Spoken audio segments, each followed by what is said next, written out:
Good morning दोस्तों, स्वागत है आप सभी का आर्ट्स पाठशाला पर। मैं हूं आकाश मिश्रा। तो चलिए शुरू करते हैं आज की करंट अफेयर की क्लास। तो आज के समाचार की कुछ मुख्य सुर्खियां इस प्रकार हैं। ब्रिक्स 2026 की अध्यक्षता, सशस्त्र बल पूर्व सैनिक दिवस, राष्ट्रीय खेल शासन नियम 2026, Bharat Germany green deal, PMO का नया पता, एसबीआई का नया निर्देश, थोक मुद्रास्फीति डब्ल्यूपीआई, ईरान व्यापार पर अमेरिका की टैरिफ और गंगा सागर मेला। तो आज हम इन टॉपिकों पर चर्चा करने वाले हैं। तो चलिए एक एक करके स्टार्ट करते हैं। तो हमारा पहला टॉपिक है 10वां सशस्त्र बल पूर्व सैनिक दिवस। तो सुर्खियों में क्यों है? तो 14 जनवरी 2026 को पूरे भारत में 10वां सशस्त्र बल पूर्व सैनिक दिवस मनाया जा रहा है।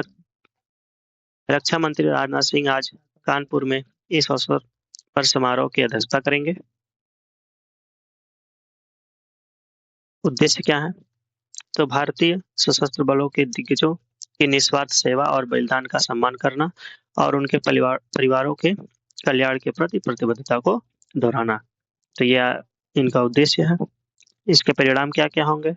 तो इस अवसर पर पूर्व सैनिकों के लिए नई डिजिटल स्वास्थ्य योजनाओं और पेंशन वितरण प्रणालियों के अपडेट जारी किए गए हैं। इस दिन 14 जनवरी 1953 को भारतीय सेना के पहले भारतीय commander in chief field marshal KM. Cariappa की सेवानिवृत्ति की याद में मनाया जाता है। तो इस दिन 14 जनवरी 1953 को भारतीय सेना के पहले कमांडर इन चीफ जो कि फील्ड मार्शल के.एम. करियप्पा थे, जिनकी सेवानिवृत्ति की याद में इस दिन को मनाया जा रहा है। ये आगे देखते हैं। भारतीय सेना का गठन 1 अप्रैल 1895 को हुआ था। Field marshal KM. करियप्पा 1949 में भारतीय सेना के पहले कमांडर इन चीफ बने थे। वर्तमान में chief of defence staff CDF जो है वो अनिल चौहान है। Chief of defence staff commander in chief का ही अपडेटेड वर्जन है, जो फिलहाल के दिनों में चर्चा में है। आगे बढ़ते हैं। नेक्स्ट अगली न्यूज। चलिए शुरू करते हैं। ब्रिक्स 2026 की अध्यक्षता और लोगों के बारे में। तो विदेश मंत्री एस जयशंकर ने ब्रिक्स 2026 की अध्यक्षता के लिए आधिकारिक लोगो, वेबसाइट और थीम जारी की है। Building for resilience, innovation, cooperation and sustainability launch की है। चलिए इसके उद्देश्य क्या क्या है? सदस्य देशों के बीच आर्थिक सहयोग को बढ़ावा देना, आतंकवाद के विरुद्ध साझा रणनीति बनाना, ग्लोबल साउथ की आवाज को वैश्विक मंच पर मजबूती से रखना। ये इसके उद्देश्य हैं। ब्रिक्स के परिणाम क्या होंगे? भारत 2026 के दौरान शिखर सम्मेलन और मंत्री स्तरीय की बैठकों के कैलेंडर को निर्धारित करेगा। ब्रिक्स की स्थापना 2006 में हुई थी। शुरुआत में इसमें केवल ब्राजील, रशिया, इंडिया और चाइना देश थे। 2010 में साउथ अफ्रीका के जुड़ने से इसका नाम ब्रिक्स पड़ गया और 2024 में इसमें मिस्र, इथोपिया, ईरान, यूएई और जैसे नए सदस्य शामिल हुए हैं। चलिए आगे देखते हैं अगला न्यूज। राष्ट्रीय खेल शासन नियम 2026। सुर्खियों में खेल मंत्रालय ने राष्ट्रीय खेल शासन नियम 2026 अधिसूचित किए हैं।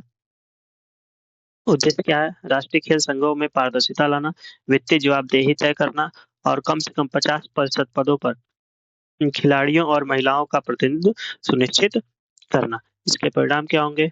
इन नियमों का पालन न करने वाले खेल संघों की सरकारी मान्यता और फंडिंग रद्द कर दी जाएगी। तो अब से खेलों में भी महिलाओं के लिए 50% प्रतिनिधित्व सुनिश्चित किया गया है इस नियम के माध्यम से। भारत का सर्वोच्च खेल सम्मान मेजर ध्यानचंद खेल रत्न पुरस्कार है, आप लोग याद रखेंगे। यह खेल मंत्रालय के वर्तमान प्रमुख केंद्रीय मंत्री मनसुख मांडविया है। तो खेल मंत्रालय के प्रमुख केंद्रीय मंत्री कौन है? मनसुख मांडविया है वर्तमान में। अगली news. Bharat Germany green deal और वीजा राहत। सुर्खियों में जर्मनी चांसलर की भारत यात्रा के दौरान 1.24 बिलियन यूरो की हरित और सतत विकास साझेदारी पर मुहर लगी और भारतीय पासपोर्ट धारकों के लिए वीजा मुक्त आगमन की घोषणा हुई है। उद्देश्य इसकी क्या है? नवीकरणीय ऊर्जा विशेषकर ग्रीन हाइड्रोजन के क्षेत्र में सहयोग बढ़ाना और भारत से कुशल जनशक्ति के जर्मनी प्रवास को आसान बनाना है। इसके परिणाम क्या होंगे? तो भारत के अक्षय ऊर्जा ग्रिड और आधुनिकीकरण के लिए जर्मनी से तकनीकी और वित्तीय सहायता प्राप्त होगी। जर्मनी की राजधानी बर्लिन है और इसकी मुद्रा यूरो है। भारत का सबसे बड़ा व्यापारिक भागीदार यूरोपीय संघ में जर्मनी ही है, तो इस बात को भी याद रखेंगे। जर्मनी की राजधानी बर्लिन और इसकी मुद्रा यूरो है। चलिए अगली न्यूज देखते हैं। थोक मुद्रास्फीति में गिरावट है।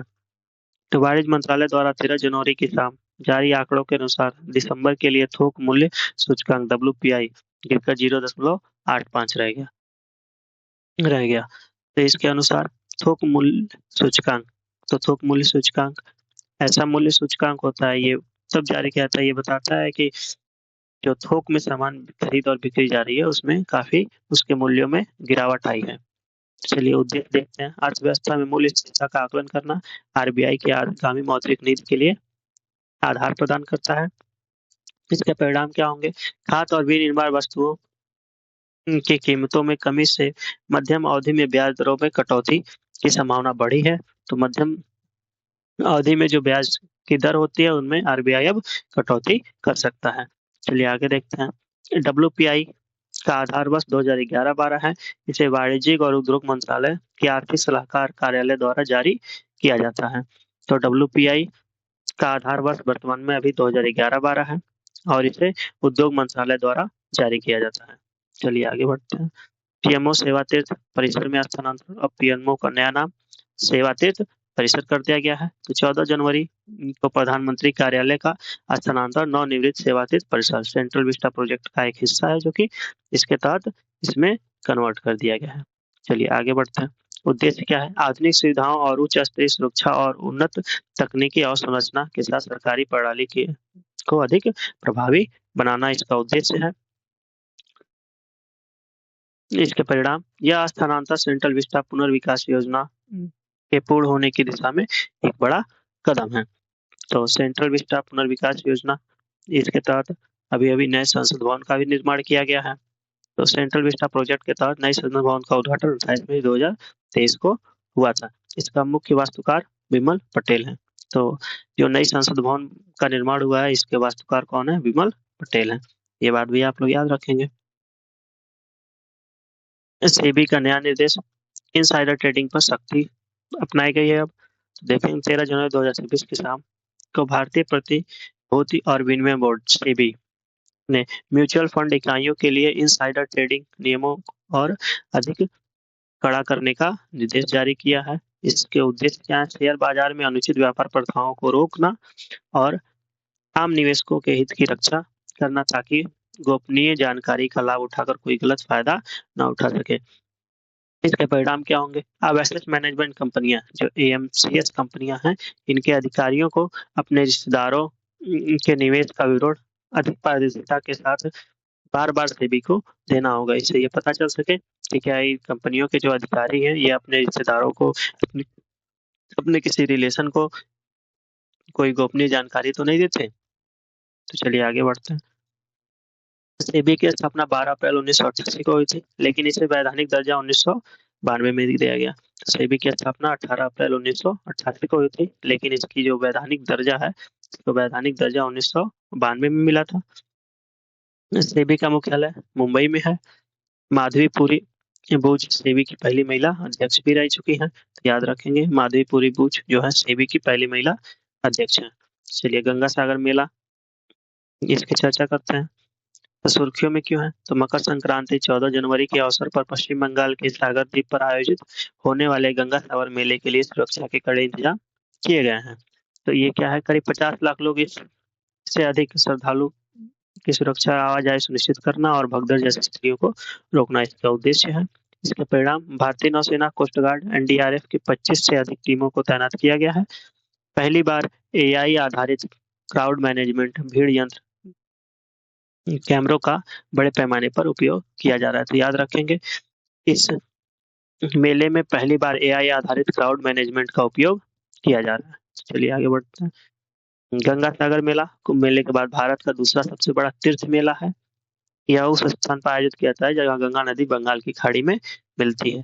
महाकाव्य रामायण के अनुसार राजा भागीरथ ने अपने पूर्वजों राजा सागर के पुत्रों को उद्धार के लिए गंगा सागर की को इस स्थान पर लाया था। चलिए आगे बढ़ते हैं। ईरान व्यापार, अमेरिका टैरिफ और भारत का रुख। अमेरिका ने नवनियुक्त प्रशासन ने घोषणा की है कि ईरान के साथ व्यापार जारी रखने वाले देशों पर अतिरिक्त 25% टैरिफ लगाया जाएगा। भारत ने स्पष्ट किया है कि वह इस कदम से अविचलित है। तो चलिए उद्देश्य क्या है इसके? तो अमेरिका का उद्देश्य है कि ईरान की अर्थव्यवस्था पर दबाव बढ़ाकर उसे कूटनीतिक रूप से अलग थलग करना है। भारत का उद्देश्य अपनी ऊर्जा सुरक्षा और चाबहार पोर्ट जैसे रणनीतिक हितों की रक्षा करना है। तो इसके परिणाम क्या होंगे? तो भारत पहले ही 2019 में ईरान से कच्चे तेल का आयात बंद कर चुका है, इसलिए व्यापारिक प्रभाव सीमित होगा। हालांकि जो चाबहार बंदरगाह है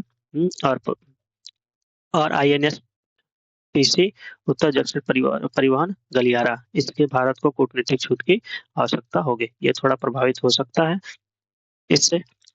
महत्वपूर्ण बिंदु आज के क्या क्या रह गए, चलिए देखते हैं। चाबहार पोर्ट ईरान के सिस्तान बलूचिस्तान प्रांत में स्थित है।